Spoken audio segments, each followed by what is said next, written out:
What if the most powerful moments in music weren't the loudest ones?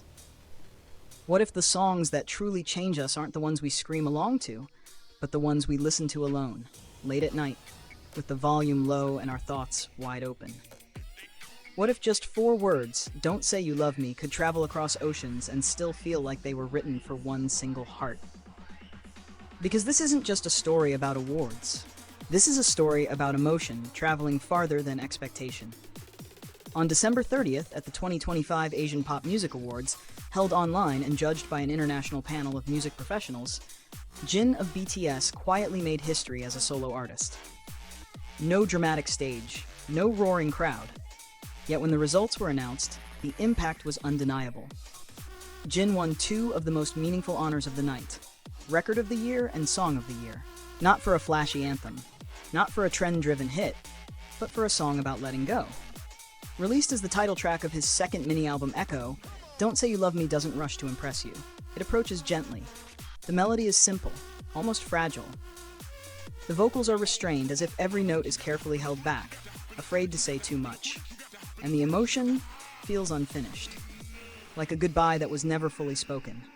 It captures that moment after separation, when love still exists, but saying it out loud might hurt more than silence. And somehow, the world understood. Across Asia, listeners connected to its honesty. Across borders, cultures, and languages, people felt the same ache.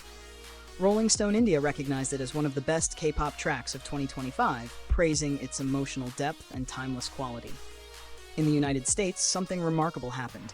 Without heavy promotion, without noise, the song climbed quietly, eventually recording the highest annual digital download sales on Amazon among all K-pop artists across every genre. A song built on restraint outperformed songs built on spectacle. Then, the echo reached even farther. In Brazil, one of the most passionate music markets in the world, Billboard Brazil named it the best K-pop male solo song of 2025.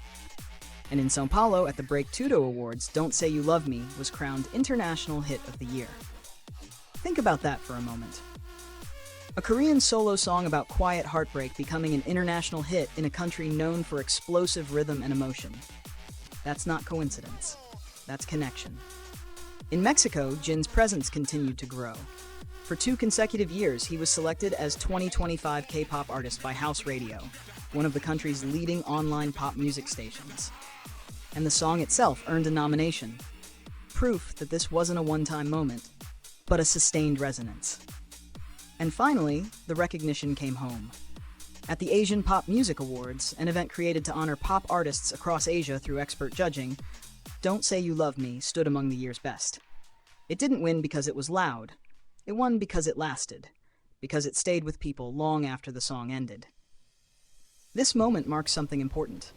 Not just another win, not just another headline, but a clear statement. Jin is no longer only a voice within a group. He is a storyteller standing on his own, a solo artist shaping his identity through sincerity, vulnerability, and emotional precision. And if this is what his quiet moments sound like, then imagine what comes next. Because sometimes the songs that change everything don't ask you to listen. They simply wait, knowing that sooner or later, you will.